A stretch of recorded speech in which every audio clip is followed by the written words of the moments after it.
A modern float glass line. They produce more than 1 million tons of float glass worldwide every year. Invented by Pilkington, the float glass process quickly became the universal method for producing high-quality flat glass for the building and automotive industries.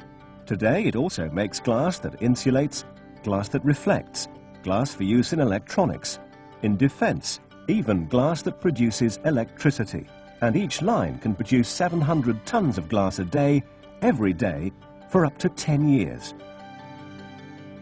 Glassmaking uses some of the Earth's most abundant raw materials. The main constituent is sand, accounting for 60% of what is called the batch.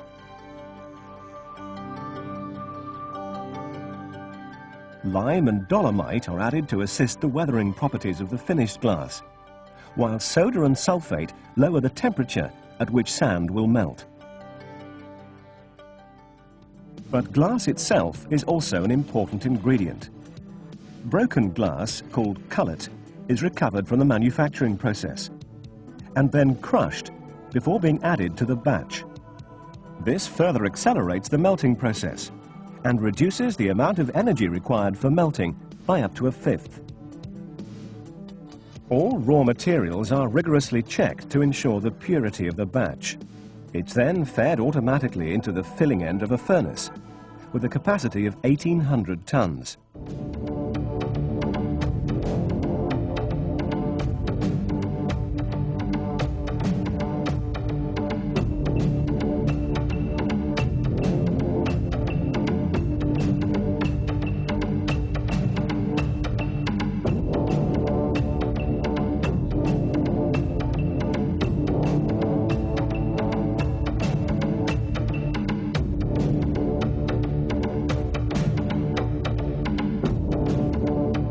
Natural gas, burned in preheated combustion air, then heats the batch up to a temperature that reaches 1600 degrees centigrade.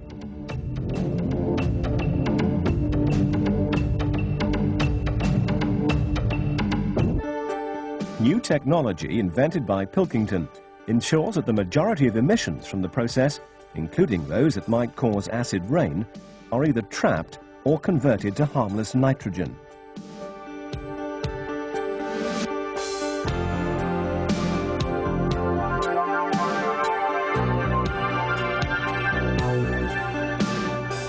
Processes within the furnaces are managed from the control room to ensure that the glass is homogeneous and free of bubbles.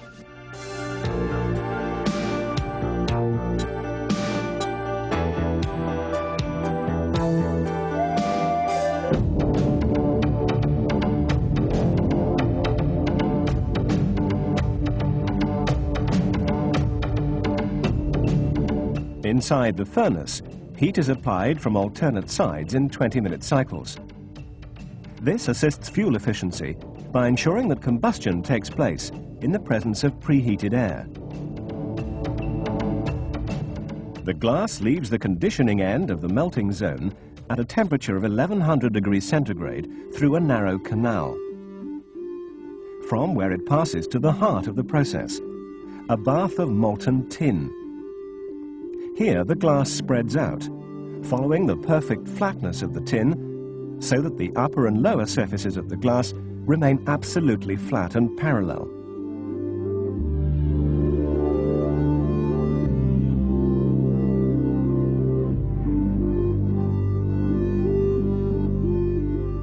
The glass is made thicker by confining its initial outward spread over the tin.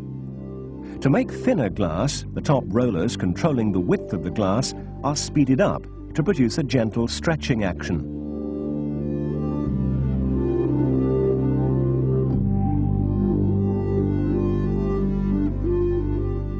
A controlled atmosphere of hydrogen and nitrogen within the bath prevents the tin from oxidizing.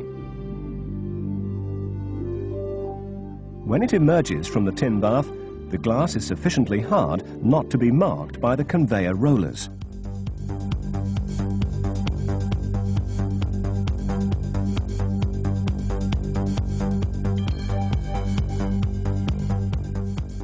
special properties, including the ability to reflect heat, can be imparted by applying an extremely thin metallic layer to the glass while it's still hot. Pilkington K glass produced in this way increases the efficiency of double glazing by as much as 50%. The glass now enters the annealing layer, where any stresses are removed by a controlled cooling process. In a length of 250 meters, the glass is taken from 600 degrees centigrade down to room temperature. At this stage, the glass is perfect. Only the indentations left by the top rollers remain to be scored, ready for removal.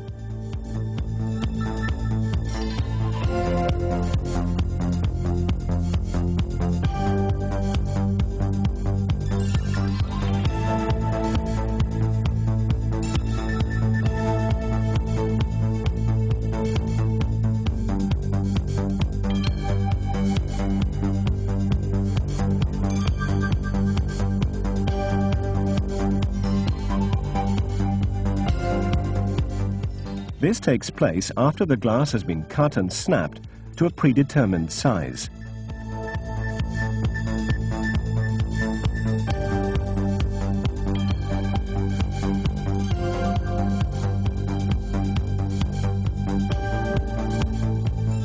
Glass removed in this way is carried away on conveyors to be reintroduced at the beginning of the melting process.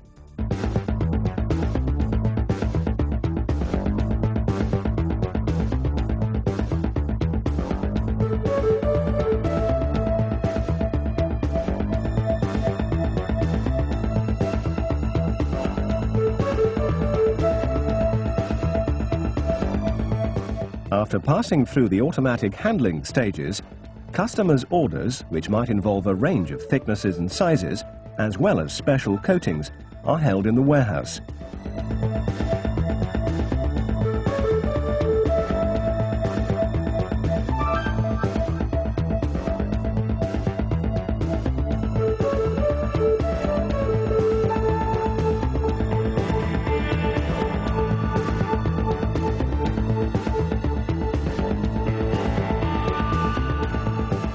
Before being transferred to float liners for safe delivery to customers.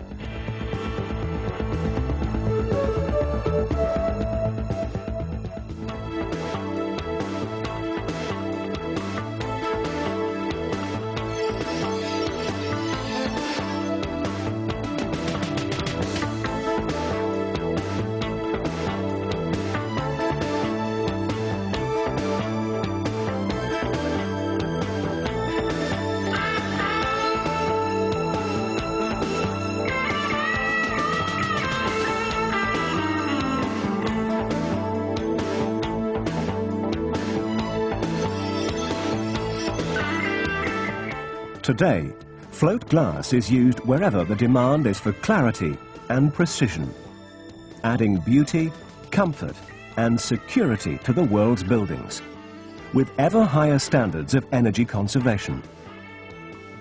Glass systems bring safety and styling to cars, with increasing sophistication and new systems built into the glass.